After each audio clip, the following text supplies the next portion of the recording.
Hi, I'm Taimur Shafiq and you're watching Global Dilemma on DM News English. Tonight, Labour government's journey from promises to power, what has been achieved and what's coming next. We've got our distinguished guest in the studio, Councillor Akhtar Zaman. He is the executive member of the Cabinet, Bolton Council, Deputy Leader's portfolio. Welcome to the show, Councillor Akhtar Zaman. Thank you, Taimur Sahab. Shukriya. Thank you for You're inviting welcome. me here. Akhtar, we will be discussing a broad range of issues covering Labour government's struggle from long struggle, 14 years of struggle into the power, covering local communities and what has been achieved and what's coming next. But we'll start from very basic and start of your journey. What motivated you into politics very first? So, well, first of all, thank you for inviting me here tonight. My journey into politics started in 1985 when I first came to this country at the age of 18. And when I got here from Pakistan, some of the difficulties that I faced in terms of, first of all, finding myself in a new environment and trying to work out how the system kind of worked, and then going through the education system here, firstly learning English as a foreign language, and then going on to my further higher education. And then when I completed my higher education, some of the barriers that I faced in terms of finding employment, for example, I wanted to work in the public sector, and the sort of difficulties that I had in those days, you have to remember in those days we didn't have the internet, so finding information about jobs and what the process was and how it all worked. Akhtar, I wasn't in this country. I wasn't born similar to yourself. I wasn't born in this country, and I believe the finding job back home was through going through different newspapers, adverts, and then applying for jobs. Manual applications, putting an application together and posting it. Was it similar in UK? Absolutely, it was the same. But the added difficulty for me was I had absolutely nobody to guide me. There was I didn't know anybody who worked in the public sector. I didn't know where to go for information. I didn't know who to approach for any help or support. And I think that was the time when I thought, and then around me there were a lot of issues facing our community. And you have to remember, our community was fairly new to this country. 15-20 years of living in a country is not very long time. So there were a lot of challenges, a lot of issues, and what I learned through that experience was that we had to get involved in politics to bring about the change that was needed and to create that support infrastructure for the communities. Very long ago, you came at the age of 18. You went through this country's system and experienced higher education in this country, and you mentioned the challenges that you faced while going through the job hunting maybe, and that motivated your journey into politics. But what challenges did you face while being in politics, or originally when you came into politics? Did you face any challenges to be a part of the system?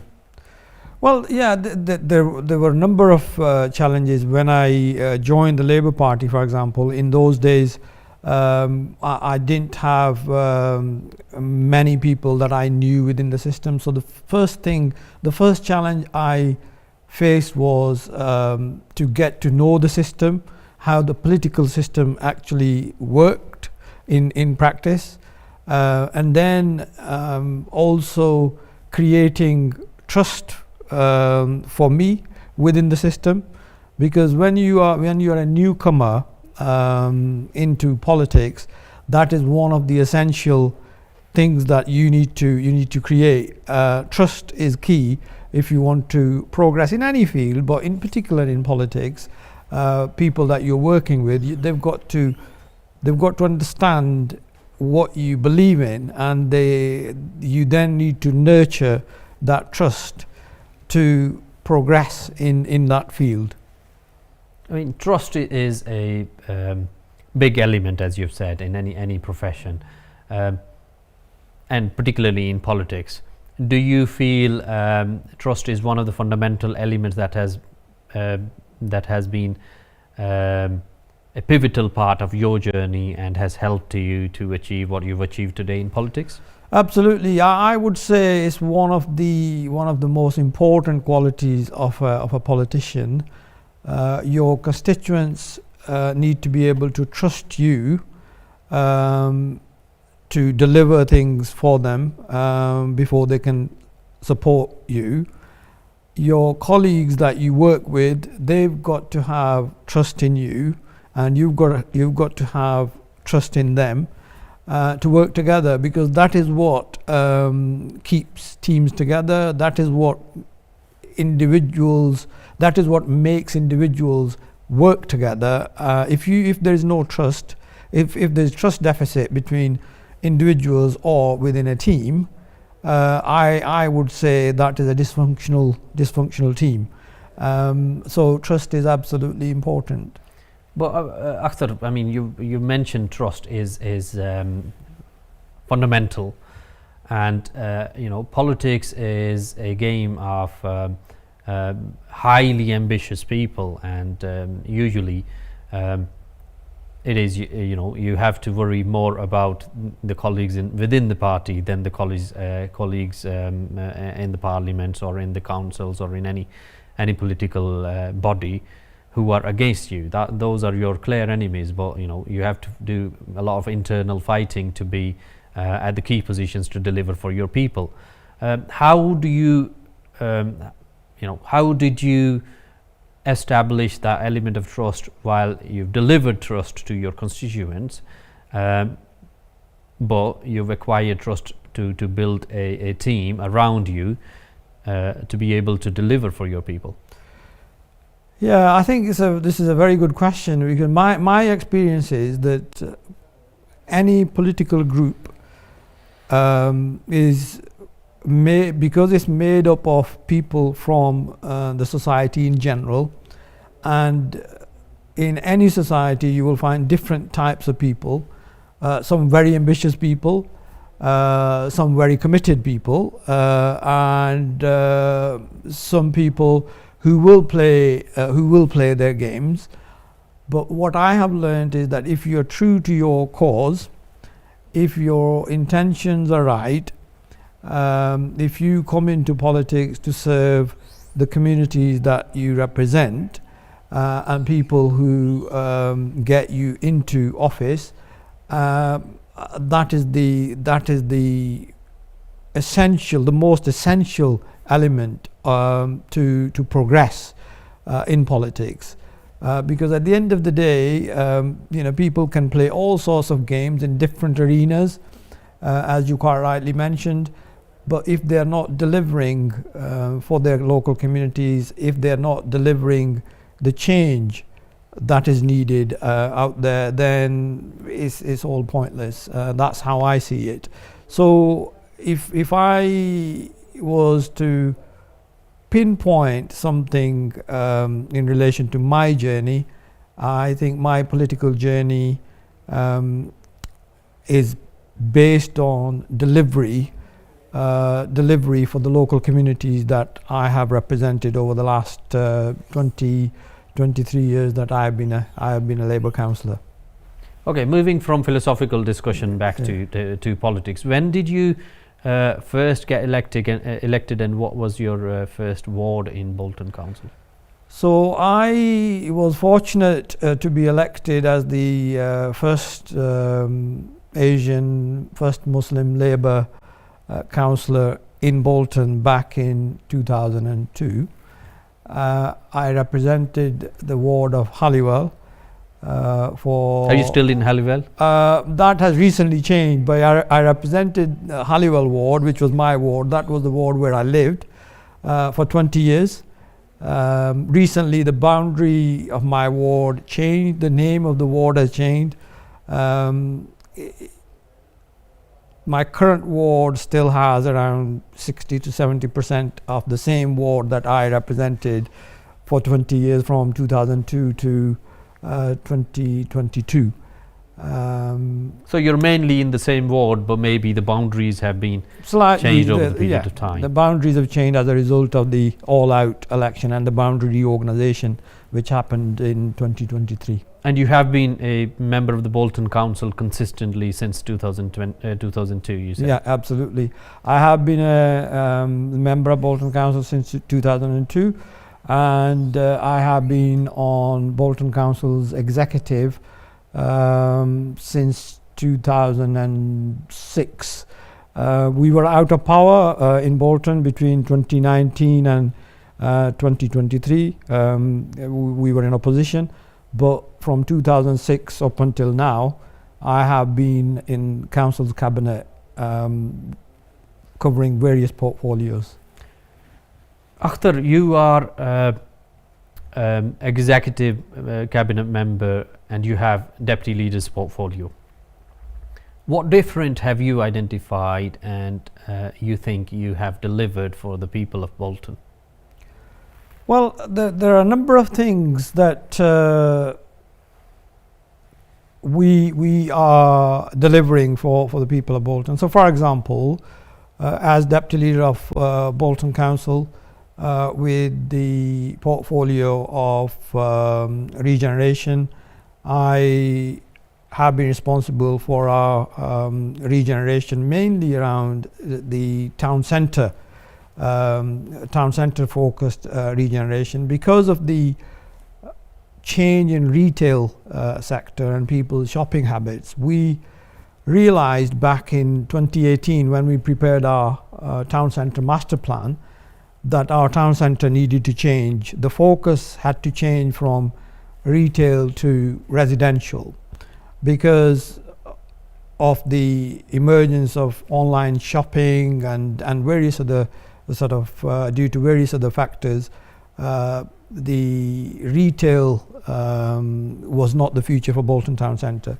So we embarked on a journey, and if you go to Bolton Town Centre now, there are small neighbourhoods that are being created. There are two that we've created which are proving to be very, very successful. One on Moor Lane, we've created a new development, and next to that we've created Elizabeth Park, which is open space in the heart of our town centre. We have then created another sort of residential neighbourhood very close by, and what we want to do is we want to bring people back into Bolton Town Centre to live in the centre, to make that sustainable in the longer term, and we are working on that plan, and that is something that I am very, very proud of, and we continue to develop that going forward. Akhtar, you've mentioned that your struggle was when you very first started your career, and that motivated you into politics. Looking at the current job market, how do you feel as a deputy leader? You've helped the younger youth of Bolton to to channelize their energy into professions and be a fundamental part of the Bolton's economy. So at a sort of strategic level, our role is to create opportunities, economic development opportunities for within our borough. So we over the years we have worked with our partners at Greater Manchester level and the private sector to create the environment where businesses can thrive.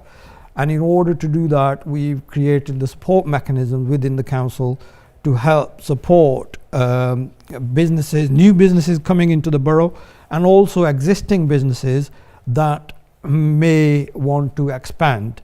For example, in Bolton, Very recently, we've had a big investment in Astemo, which is Hitachi.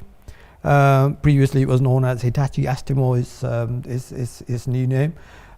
They are bringing a huge investment into Bolton, creating a sort of a new market, and they're going to work on the car batteries sort of sector, creating new jobs and other opportunities in Bolton. And then before that, we had Logistics North, which is one of our big achievements in terms of a business park where Amazons are based. We have the Aldi's distribution center for the whole of the Northwest based there, and we also have number of other big businesses based there which are offering employment opportunities to people from Bolton and across the sub-region of Greater Manchester. And for Bolton residents to access those opportunities, we've then created a workshop, which is a shopfront premises in Bolton Town Centre, where we've got our staff based in there. People can walk in, go and talk to an advisor and work with that advisor to help them access those opportunities. And there are other funding programs within that workshop to help people back into work. So for example, people who may be on long-term health related benefits to come in and talk to people, and we've got advisors who are working on that sort of aspect as well. So there are a number of ways that we have tried to tackle the issue of employment and economic development. After you've mentioned the job market, the expansion of the job market, and introduction of the new companies within the council. However, a lot of these companies which you've mentioned are going through what we call it a transformation due to the AI and due to the high pace of the changes happening in the IT and technological industry. What challenges do you think are there for local authorities or Westminster to extend or create these economic hubs for these industries? Yeah, I think this is a very important area for local authorities to address going forward, because the challenge is moving into the future. If the job market is changing due to technology and businesses' needs are changing, then what we need to do as a local authority with our key partners in our borough, for example, is to plan for that. And the way we are trying to address that is we have established an economic forum of key businesses in Bolton. We have also got people from the university as part of the forum, the local authority officers. I attend that forum as deputy leader of council responsible for economic development and worklessness. And what our aim is to bring together businesses with our educational establishments, our local college, the university, and other training providers, to ensure that educational institutions, training institutions are aware of the needs of businesses, both existing and future needs of these businesses in terms of workforce, and then having courses and provision in place to address that need in the longer term, so that when these opportunities are coming up, Bolton residents, for example, this is our aim and ambition, have got the capacity to take up those vacancies and those employment opportunities in Bolton, so that we can keep Bolton's talent in Bolton, and we can also keep our economy growing and it becomes sustainable in the longer term. Economy up and running. From your perspective as a civic leader, Akhtar, what changes have you observed in how local authorities interact with Westminster, particularly under this Labour government? It's a lot better. I can tell you that. So, for example, I can talk to our local MP. I have a conversation with our local MP in one way or the other, almost every week. Who is your local MP? My MP, the ward that I represent is our Labour MP, Kira Tentwistle. I think she's a great MP. She's doing a great job. So I work very closely with our Member of Parliament, Kira Tentwistle, and also our Member of Parliament, Yasmin Qureshi. She represents part of my ward because of the reorganisation of my ward. A small. So your ward is split between two constituencies? Between two constituencies. 90% of it is in Bolton North East and around 10% is in Bolton South East. Do you think it's good or is challenging? It's good, it's working, it's fine. I haven't come across any issues so far because But you have influence on two MPs. Yeah, both are MPs we have three MPs, three Labour MPs in Bolton. All three are excellent, but the two MPs that I deal with on a regular basis, I can talk to them, I can share with them our frustrations, I can share with them what our challenges are. So, for example, there are a number of regeneration programs in Bolton that we are working on, and our MPs have been instrumental in terms of getting information to us, and also if there are any challenges, conveying that information back to the ministers. So that relationship is excellent. It's working really well. But going back to the question, the local authorities' interaction with Westminster, are there any changes that you've observed over the period of time? How the local, we're talking about Bolton Council's interaction with the current Labour government. Yeah, the feedback that I get from the officers who talk to the civil servants in the new administration, the feedback is very positive. They can talk to whoever they need to talk to, and those issues are then picked up. But most of the political work is done between ourselves and our members of Parliament. That is also working very well. So absolutely, is fine. There's no problem. Okay, let's reframe and then say, is devolution really coming, or there is still top-down control? I think devolution to Greater Manchester, it has worked very well. If you look at some of the things for example, transport, it's a lot better. It's moving in the right direction. I think because Manchester was one of the first ones to try devolution, there were a lot of challenges, a lot of learning to go through, but I think it's working.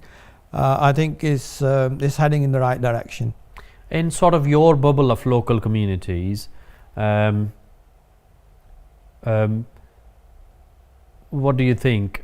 What have your local communities acquired under this government?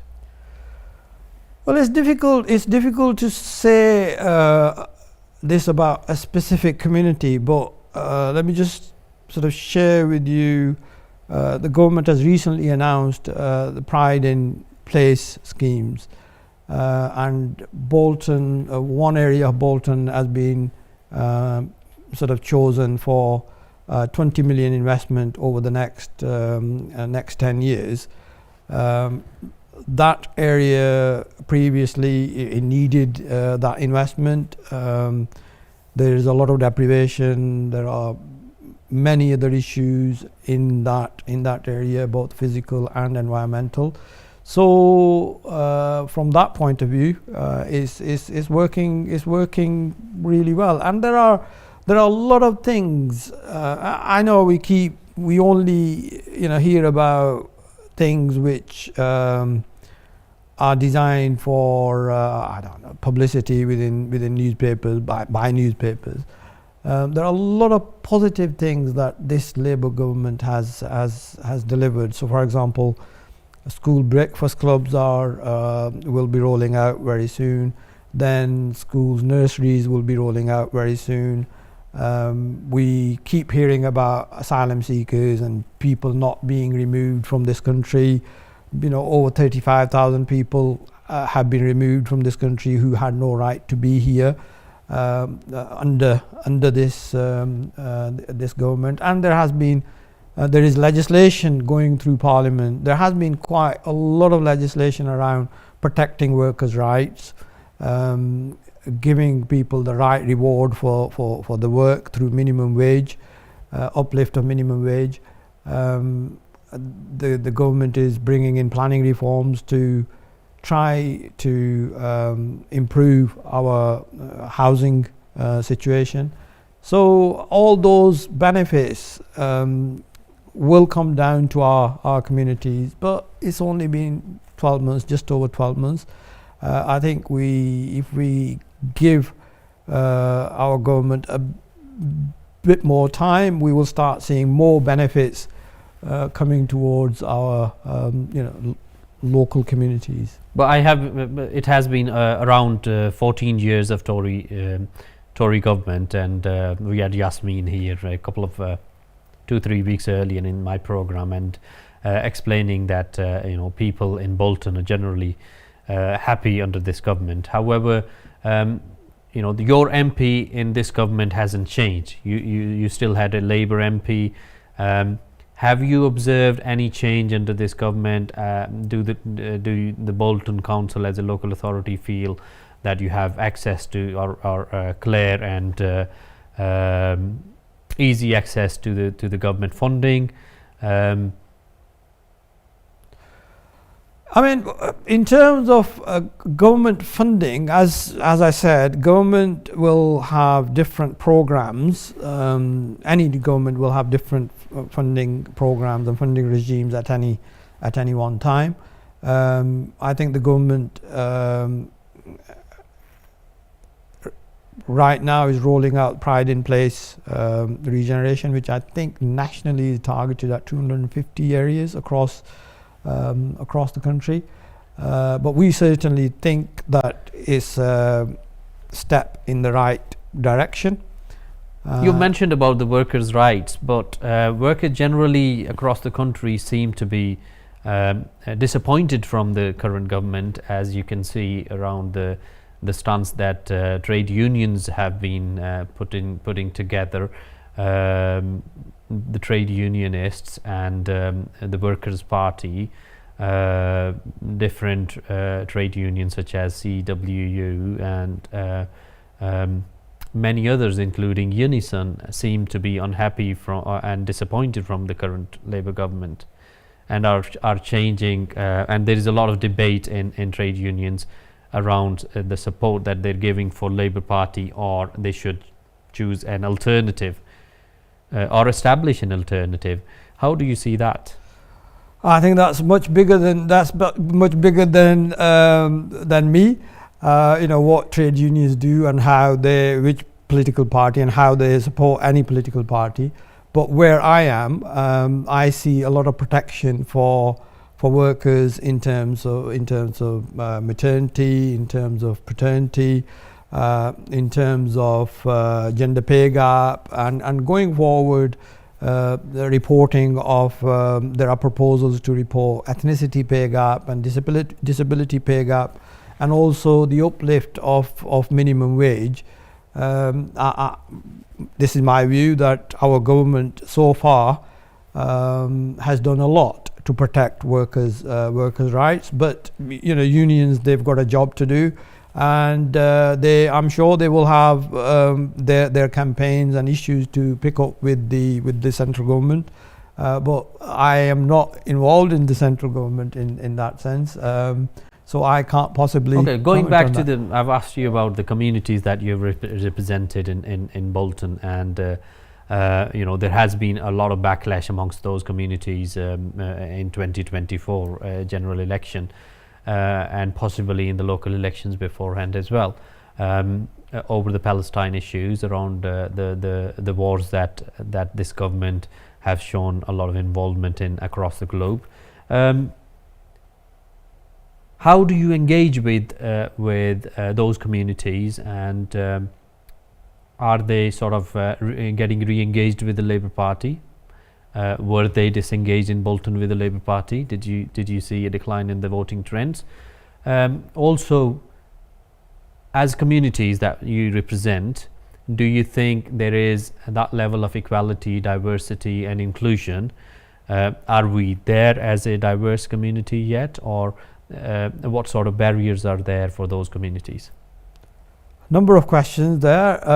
So We can break it down. yeah, absolutely. So if I take your last comment around the EDI. journey, EDI, I think if I look back to when I came to this country in the 80s, where we were then and where we are now, I think we have made huge sort of progress. We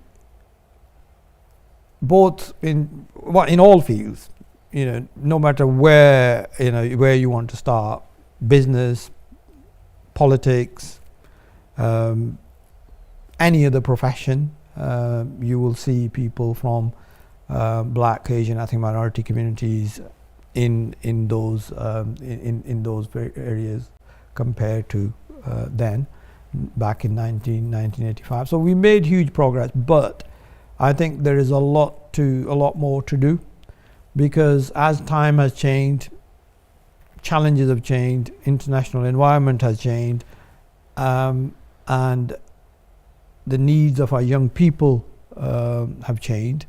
So we need to be mindful of that, and we need to first of all understand those needs and respond to those needs with an open mind. So that's the first thing. In terms of the backlash as a result of what is happening or what was happening in Palestine, and what happened on 7th of October, around 2 years ago, any kind of violence, I have spoken in council chamber, and I have always condemned any kind of violence, no matter where it comes from. But when it comes to local elections, I have always said to the people in my ward that we are concerned about local services for local people in Bolton. That is my priority. My priority is to resolve issues for our people in Bolton, in my ward and in Bolton. And everything else that is going on across the world is important. It's less relevant for me when I am pulling together plans or when I'm working on plans to make things better for people in my community or in my town. Now, and my experience is that if you are doing that well, then people will take note of that and people will support you. Of course, there will always be a backlash, and people have very strong views, very strong feelings about what was happening, what has been happening in Gaza.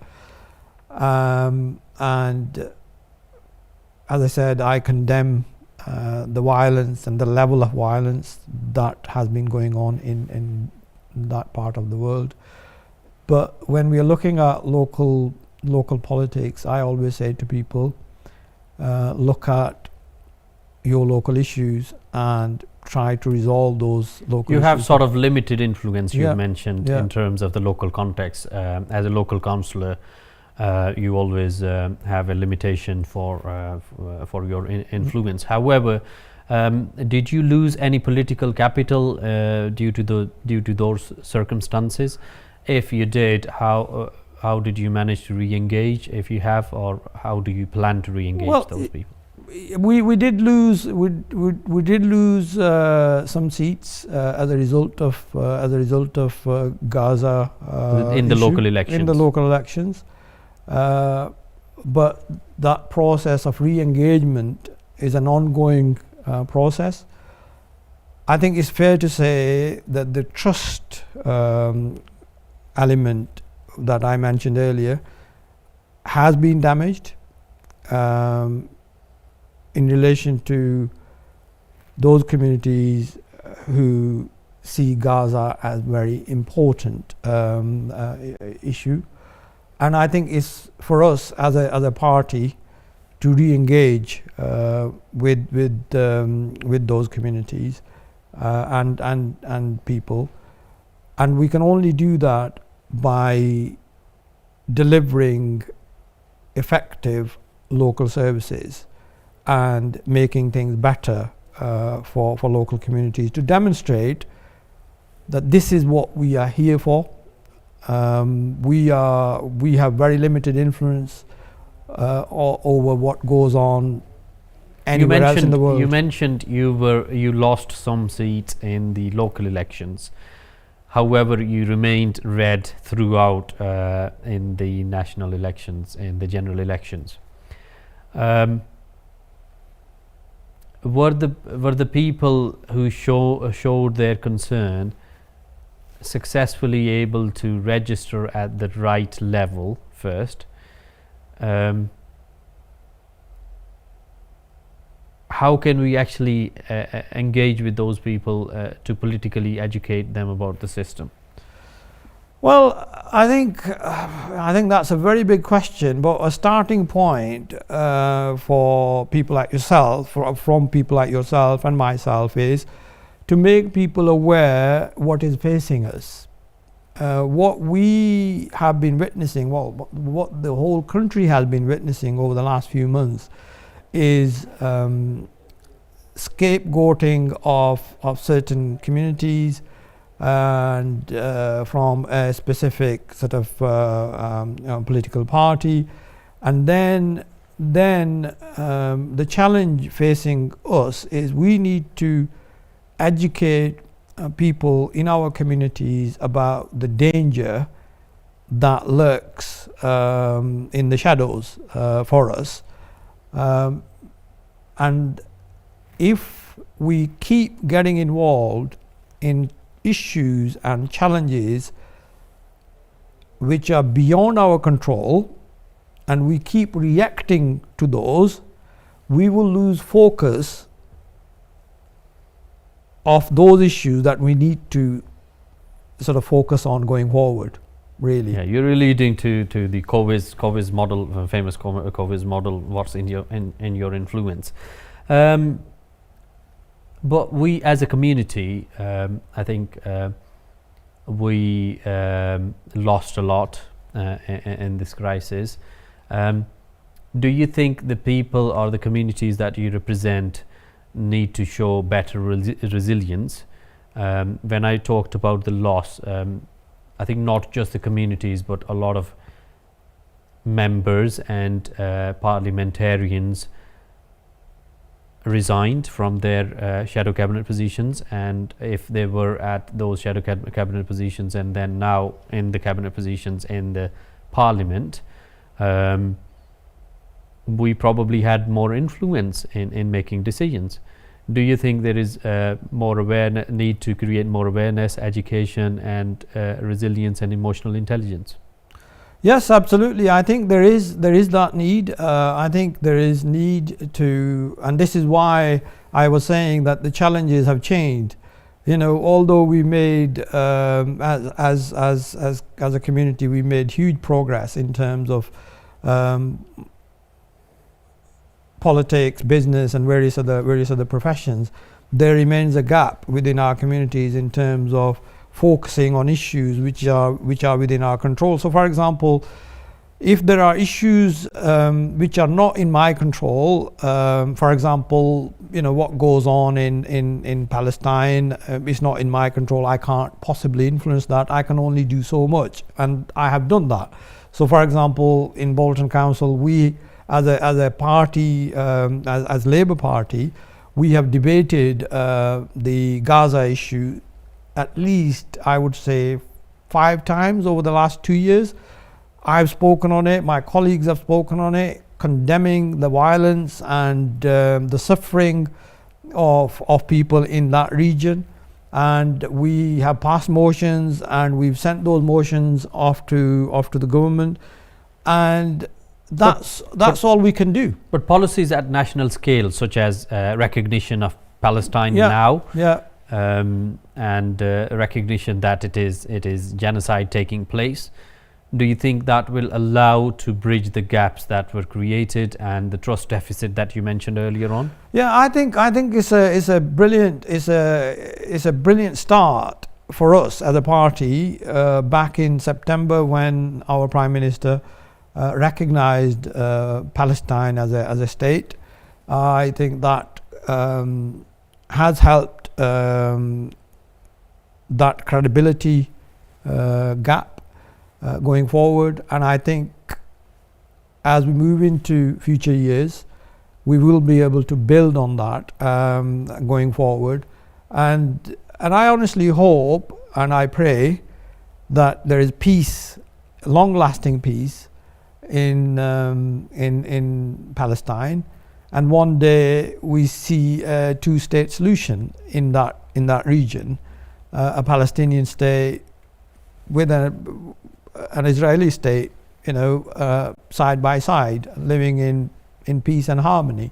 Whether that will happen in our lifetime or not, we don't know. But I honestly pray that happens. The politicians are to continue the struggles. So going back to the government's delivery, as a civic leader, do you think you are able to communicate with the communities to communicate these deliveries, and are the people seeing that finding the delivery is visible? Delivery in terms of the workers' rights that you mentioned, in terms of the achievement, in terms of the Palestine's recognition, the acknowledgement of the genocide taking place. Are you able to communicate this to the local communities, or what challenges do you face when you engage with the local communities and put this in front of them? This is the achievements of the current government. Well, I mean, in terms of my engagement with the people in my ward, that engagement happens on a sort of almost daily, weekly basis, because I'm very close to the communities that I represent. I talk to people on a regular basis, so I keep people informed. And then in terms of social media and various other communication channels that are available to us when it comes to elections, we communicate what we do within the council in relation to this particular issue to our people, and people are well aware of our work that we as a Labour group have done in relation to the Palestinian cause, and I keep saying, and I do want to make that point, that we have very limited influence as a council on international issues. But we do whatever we can, and our focus remains on our local issues and problems facing people of Bolton. Akhtar, so in terms of the polarization, I'm going to talk a little bit deeper on the communities level. The polarization that we see amongst the communities now, politically going towards more far left, and a lot of people going towards more far right, and we see a lot of gap in between. What do you see the future of UK's politics? It's a very difficult question. Are we really moving ahead towards a multi-party era? It's difficult to say. I mean, my politics is sort of centre left. But what has happened this is what I've seen, because I've been a councillor since 2002. What I've seen in the last 6 years is that our political system has become very fragmented. There are a lot of sort of conflicting priorities within the political arena. But one thing that I do believe we need to do is that in these difficult times we need consensus between right-minded people, that we will not let the evil prevail, and that is what is going to protect the future of our generations, and that is what is going to protect the future of this country. So in terms of Labour government's success, what do you think what it must deliver within next sort of year to encounter the challenges from far right and Farage? Oh, it's a big question for the national government. I can't possibly sort of give a judgment on that, what precisely that would be. But I think the key challenge facing any government in this day and age is, if people of the country, people in general, they are happy with the opportunities that they have, they can see a future for their generations, and they can see a future for themselves in that country, that gives a lot of confidence to people to support the system, and it's the trust element again. I think the biggest challenge any government faces is to establish that trust with the people, that it is delivering for them. And if you were to pick up one area such as housing, NHS, economy, climate, what must Labour deliver or has the top priority now to encounter Farage? I think they're very important issues, but I think housing and health service are the two things that we must deliver. And we also, as a country, as a government, I think we also need to sort out our immigration policy. We need to be absolutely clear on how we're going to deal with this, because this is what is going to determine quite a lot of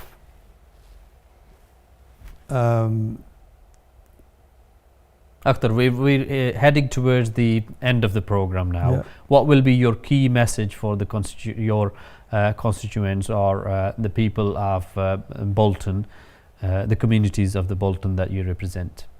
Well, my key message to the people that I represent is that when you are electing local representatives, elect them on their record of delivery locally. Elect them on what they can deliver for you in your town, in your ward. That is what I would focus on. You can raise issues with your respective elected members on national and international issues, but they have very limited influence on those issues, especially international issues. Councillor Akhtar Zaman, thank you very much for being with us today. I am Taimur Shafiq. You've been watching Global Dilemma. Britain's political map is shifting, new parties are emerging. Labour must address some very important challenges such as housing and economy, as well as NHS. I am Taimur Shafiq, and you've been watching Global Dilemma. I'll see you next week.